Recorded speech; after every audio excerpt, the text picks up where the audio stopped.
Hello, my name is Megan White, and I'm here with my roommate, Lauren, who is going to help me demonstrate how to properly bandage a forearm using the spiral method. So let's get started. To begin the procedure, I'm going to wash my hands and then put on surgical gloves to ensure that myself and Lauren do not get any sort of infection. For the sake of this video, we're going to use Germ-X to demonstrate washing our hands. And I will now apply the surgical gloves. Lauren does not have on any clothing that obstructs the area of bleeding and does not have anything in the wound, so we are good to proceed further. If Lauren had something in the wound, we would not want to do anything except to apply pressure to the side of the wound because it might be helping in the prevention of blood loss. We are now going to apply direct pressure using a sterile dressing to the wound. While treating the wound, I will ask a bystander to call emergency help and let them know where the bleeding is coming from, how badly it is bleeding. If no one is around, I would call 911 on speakerphone and display the same information. There are sterile gauze pads that we are going to apply to the wound, and we are going to apply direct pressure to them. And will you please apply direct pressure? Thank you. From here, I will treat Lauren for potential shock by having her lie down and raise her legs.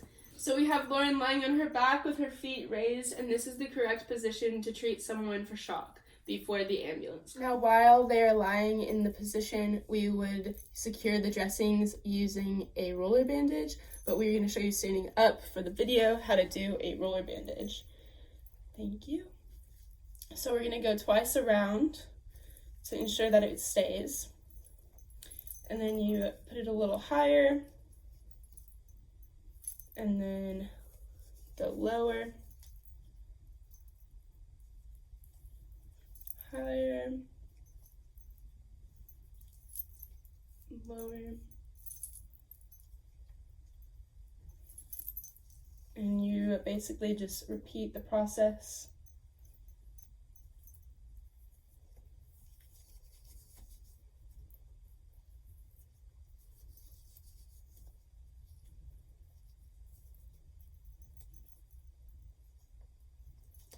And we want to make sure that it is secure.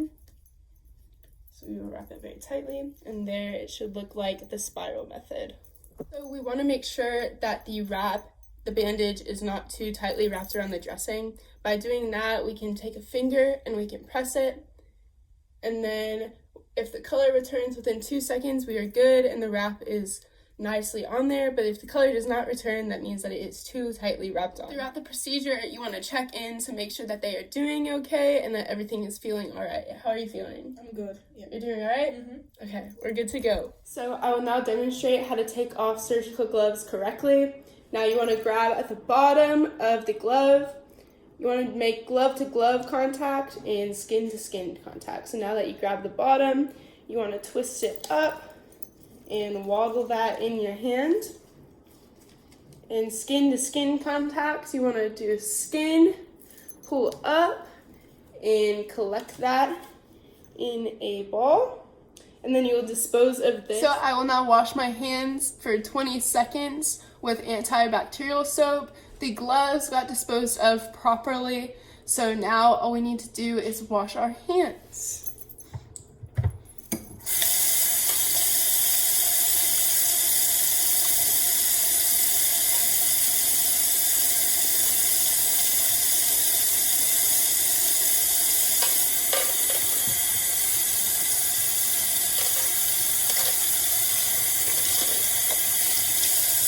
Thank you for watching my video. I hope you learned how to perform a spiral bandage on the forearm, treating for shock while activating the emergency medical services, why the spiral wrap is important for keeping a dressing in place and ensuring the wound has enough applied pressure, and last but not least, the supplies you will need to control bleeding, such as a sterile dressing, roller bandage, and surgical gloves. Thanks again.